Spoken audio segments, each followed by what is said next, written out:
mga mahalang ating topic ngayon na tinatanong na Jonel. Ang tanong niya ay, gaano katotoo ma'am na ang sibuyas ay nakakabaho ng katawan? Diyan natin pag-uusapan for today's video. Interesado ka ba malaman kung ano ang aking sagot? Please keep on watching for babayan. Kung bago ka pa lang sa aking channel, please consider to like this video and subscribe my channel.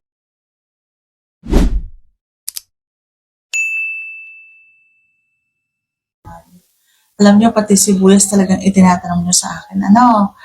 Ang alam ko kasi sa sibuyas o sa kahit na anong pagkain o sa kahit anong ginagawa ninyo sa inyong katawan, kapag ka sobra na ang paggamit o ang pagkain ninyo sa isang bagay, siguradong aamoy yan sa inyong mga katawan. Opo, lalo na kung sobra-sobra. So, dapat kung mahilig ka man sa sibuyas o sa kahit anong pagkain, dapat po ay kaunti lamang. Yung alam mong tama lang, yung malasahan mo lang, yung mga ganyan.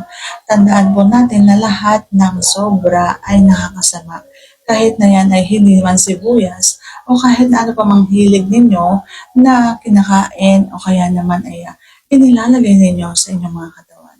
Kapag halimbawa po ay ikaw ay wala kain ng ganyan tapos hindi ka nalilinis ng katawan. Halimbawa, ikaw ay hindi na naliligo. Ikaw ay hindi na nagsisipilyo. Sigurado aamoy yan kasi ginagawa din ng iba yan.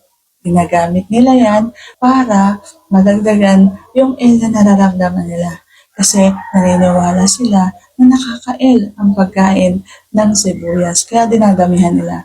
Dapat po, wag sobra. Yung tama lamang. Yung alam mo nga, tama lang na hindi nakakabaho ng hininga, hindi nakakabaho ng singaw ng katawan, yung mga ganon. Kapag halimbawang mahilig ka na sa ganon, tapos hindi ka pa palaging naliligo, hindi ka pa nagsisipilyo, so lalo na sisingaw talaga yun sa katawan mo, lalo na sa hininga mo.